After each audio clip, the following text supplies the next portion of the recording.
Hello तो हम लोग आ चुके हैं अपने लेक्चर की ओर। तो बेसिकली जो हमारा लेक्चर है वो उसमें क्या है, रिलीजन इन हिंदुइज्म के बारे में बात करेंगे हम लोग आज।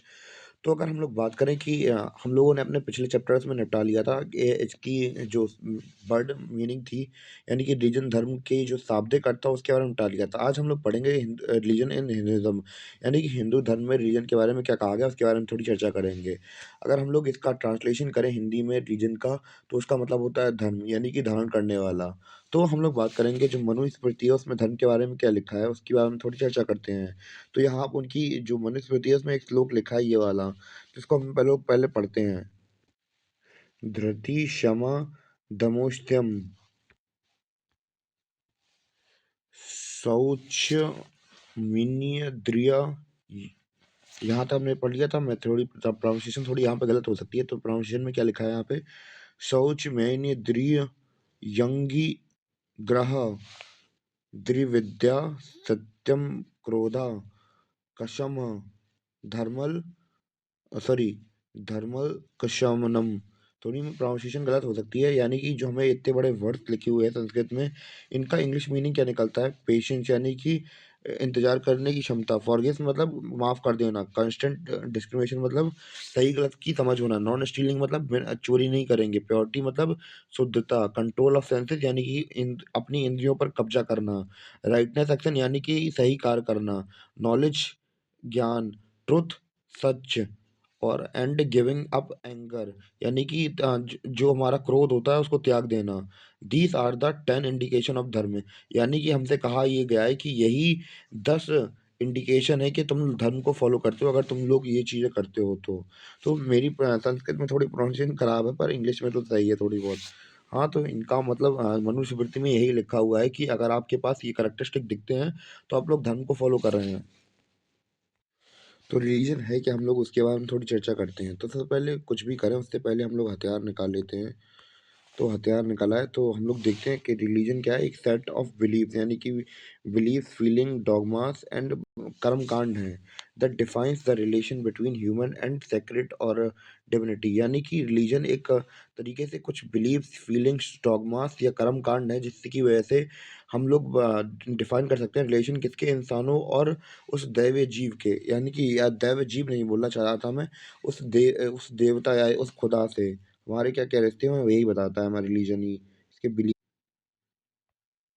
और देखते हैं, a given religion is defined by a specific element of community of believer, यानी कि जो बिलीव करते हैं बिलीवर की कम्युनिटी से हमें रिलीजन के कुछ पार्ट दिखने चाहिए, जैसे कि dogma, script, books, rights, worship, experiment, moral perception, sorry interdict sorry interdicts organizations. The majority of religion have developed starting from revelation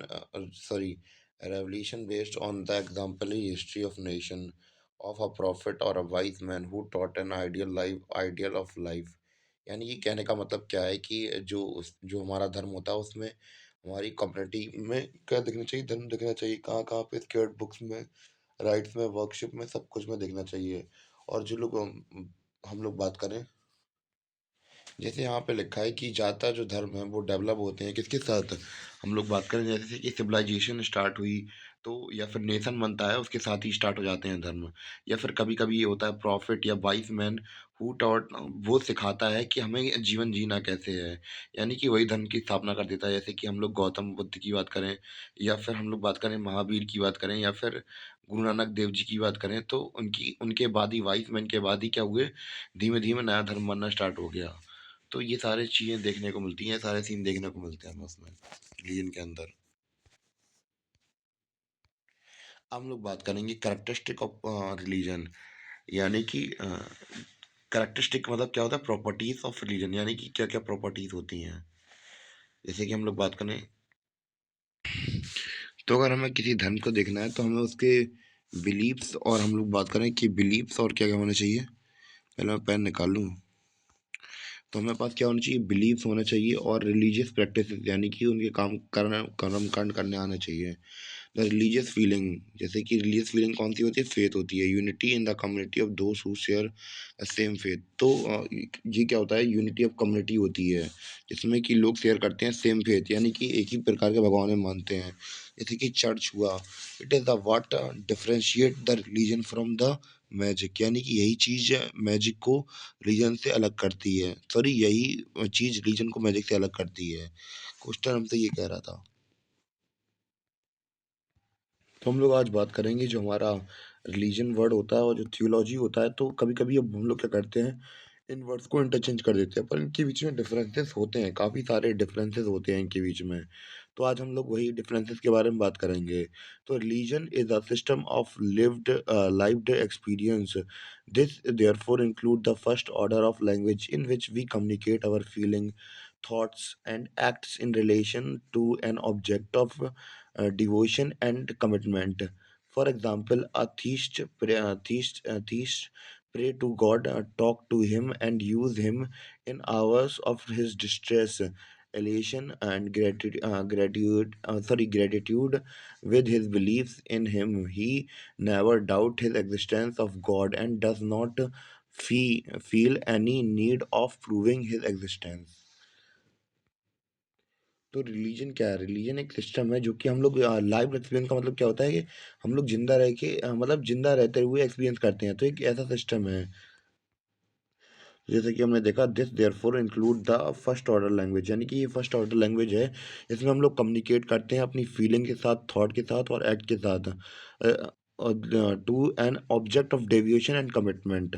जैसे कि एग्जांपल दिया गया है यहाँ पे, अथीस्ट प्रे, यानी कि कोई आस्तिक व्यक्ति भगवान को पूछता है, उससे उनसे बात करता है और इस वो जो बात करता है उसका इस्तेमाल करता है कब? जब उसे कोई दिक्कत होती है, और with his believes in him.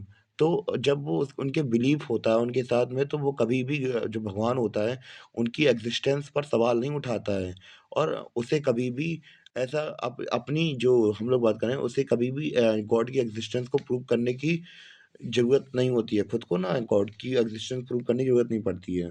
अभी तक हम लोगों ने रिलीजन के बारे में पढ़ लिया, अब हम लोग पढ़ेंगे थियोलॉजी के बारे में। तो थियोलॉजी का लिटरल मीनिंग होता है डिस्कोर्स अबाउट गॉड, यानी कि भगवान के बारे में बात करना। तो थियोलॉजी में हम लोग बात भगवान से बात नहीं करते हैं, बल्कि भगवान के बारे में बात करते हैं। Theology is the philosophy of any one religion, यानी कि हम लोग इसमें जो फिलोसफी रिलीजन होती है उनके बारे में पढ़ते हैं। तो थियोलॉजी क्या है? एक फिलॉसफी है किसी भी एक रिलीजन धर्म के बारे में। There are many theologies as the there are many religion. जैसे कि हमारे पास बहुत सारे धर्म हैं, वैसे ही हमारे पास बहुत सारी थियोलॉजीज भी हैं, हर एक धर्म को लेकर हम लोग बात करें। And at times within the fold of the same religion there can be varied theologies. इसका मतलब क्या होता है? हम लोग वो बात करें, तो हम लोग बात कर रहे थे कि जितनी भी, अगर हम लोग बात करें, एक रिलीजन में कई सारी थियोलॉजीज हो सकती हैं। तो यही यहाँ पे लिखा है। तो for example, Buddhism, Christianity, Islam has various kind of theologies. जैसे कि यहाँ पे एग्जांपल भी दिए गए हैं कि जो बुद्धिज्म है, क्रिश्चियनिटी है, इस्लाम है, इसमें अलग अलग प्रकार की थियोलॉजीज दी गई हैं हमारी। सबसे पहले हम लोग बात करेंगे जैसे बुद्धिज़्म की। तो बुद्धिज़्म के अंदर होता क्या है कि हमें देखा इसके अंदर अलग-अलग सेक्ट मिल गए हमारे, हीनयान करके, और दूसरे भी जितने भी पार्ट हैं, तो इसमें करके अलग-अलग थियोलॉजीज़ बन गई। तो हम लोग बात करें फिलॉसफी ऑफ रिलीजन में, हम लोग उन्हीं के बारे में पढ़ेंगे। इनकी जो अलग-अलग थियोलॉजीज़ बन गई हैं हमारी, जो हीनयान और जैसे भी करके जो थियोलॉजीज़ बनी हैं, उनकी स्टडी करते हैं किसमें? Religion of philosophy of religion के अंदर। तो आज अब हम लोग समझेंगे डिफरेंस बिटवीन, समझेंगे किन तीनों के बीच में। हम लोग बात करेंगे रिलीजन, थियोलॉजी और रिलीजियस फिलोसफी के बारे में। इन तीनों के डिफरेंसेस के बारे में समझते हैं। सबसे पहले हम लोग बात करेंगे रिलीजन के बारे में।